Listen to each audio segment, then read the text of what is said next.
advice you actually want to hear. Now, this video is going to be really fun and special. With me in this whole series and in this video today is one of my top mentors and advisor in my company and my own dad, Reed DeVries. Reed has been in business and ministry for over 40 years, and he has personally mentored hundreds of people, both in business and faith. And he is here to share his wisdom with all of us today. So what this video is going to be is we are going to be asking questions to Dad that I believe every girl desires to know the answer to these questions, but not just know the answer, to be able to have help and guidance from somebody who is wiser than them and who has their best intentions at heart. So especially for you ladies, if you have never really had a father figure or you have a dad in your life, but you're not super close to him, this video was made for you. And just think of it as your adopted dad sharing wisdom and love at you in certain areas of your life where you so desperately desire to hear it. Are you ready, Dad? Ready. Okay. Question number 1. I just met a great guy and I really like him, but he doesn't really go to church and I'm not sure where he stands spiritually. My response would be something that we talked about one time, and that is this: you never marry potential, ever. Too many people look and they go, okay, I know that they're not there yet, but, no, you never marry potential. Who they are is who they are. Because here's what happens. If you marry them thinking that they can or they will, and they don't, which most cases they won't, you're gonna be mad now. And you're gonna be bitter at them because they didn't change to be what you thought, when the reality is, it's not their fault. That's who they are. You never marry potential. Yes, and even adding on to that, something I see happen all the time is the girl who's dating a guy who doesn't really know God or doesn't really stand for anything spiritually, he'll start to maybe go to church with her to make her happy. Just to make her happy, and not because he actually desires to. And that has happened to me before. And then when you end the relationship, they stop going to church altogether and they stop everything. So well, the question is this: how can he lead you as a husband if he's not being led by God? The reality is he can't. Because again, he'll take from you because he's not getting from God to give to you. He has to take from you at that point. Don't ever marry potential. Don't ever marry potential. Thank you. All right, question number 2. I'm really upset right now. A girl at work hosted a birthday party and invited basically everyone but me. I'm so mad at her. What should I do? Let me take that and even expand it out again. The fact that anytime you've been hurt by somebody, wherever that is, obviously that's a situation of being hurt. Whenever you're hurt by somebody, here's the question you want to ask. Is what they did to me worse than anything I've ever done to God? I think I've shut him out at times. I've hurt him. And so because of that, I always have to look at a lens of me being hurt through the lens of how I've hurt God. God forgave me for everything. I now need to forgive. Because if you remember what Jesus said, and this wasn't a thought, just flippant thought, this is a very true statement. He says this: how you treat this person is how I'm going to treat you. And so when I hold bitterness, when I hold resentment, because that's what you do with it, you hold it, it's real, but you determine to hold on to it, then what happens is I let it rule me.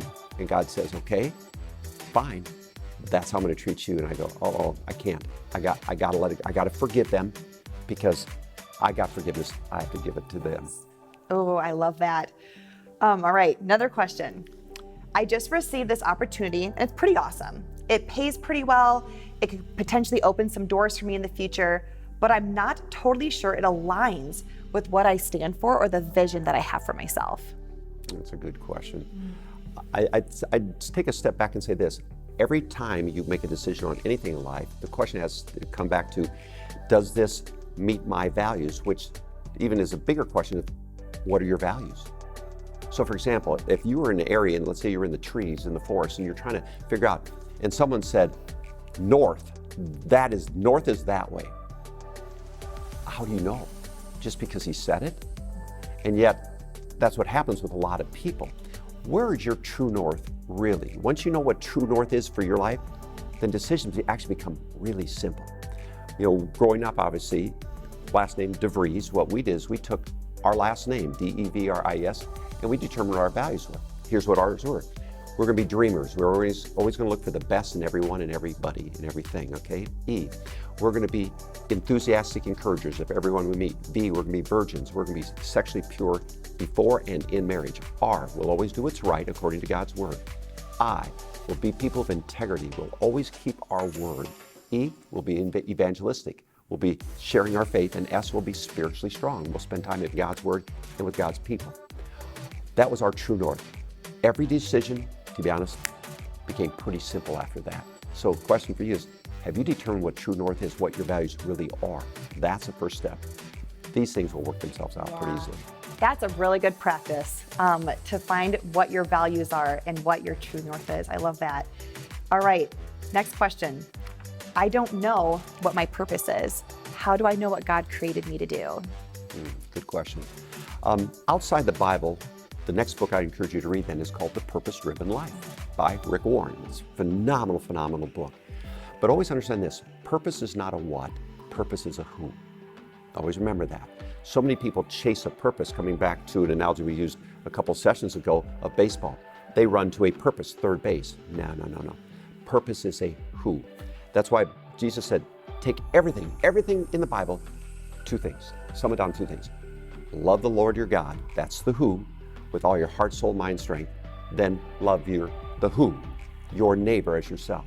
It's a phrase from a worship song that's out that says, hey, if I'm not dead, then God's not done.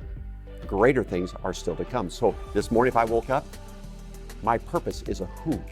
Who am I to love today? Who am I to bless today? Who am I to give myself to today? Not what can I get today? What can I do today? No, wrong question. So always understand that your purpose in life is a who, not a what. Yeah, and even something I'll add to that too is your purpose will change and adapt according to seasons in your life. Because now as being a young mom and we have one on the way, my purpose has changed to my who, which is not just Chad and family, but children, you know? So also it'll change according to what season that you're in life. All right, so last and final question. And I asked this question because I think that deep down, every girl so desires to hear this answer from their dad. So as I ask this, Dad, think that you are speaking to all of your adopted daughters out there, okay? So Dad, do you think I'm pretty? Well, I always tell you this. I say that, Sarah, you are the second most beautiful woman in the world, okay? Her mom being number one, yes. Second. But let me say this, God doesn't make mistakes. Everything God made is perfect. You're perfect just as you are. God didn't make you any differently because He wanted you to be just the way you are. So comparison, don't do it. Comparison is the root of all unhappiness. Don't compare yourself with a different creation. God didn't create an elephant to look like a tree, okay? Two different things. You are who you are because God made you that way. Now, just know that and be the best you can. Yeah. Dad, thank you for joining us in this series and for all of your advice and wisdom. And so, ladies, your final challenge of this series is to listen to the advice, the dad advice that you actually want to hear. And just remember, there is no one on earth more prettier than you.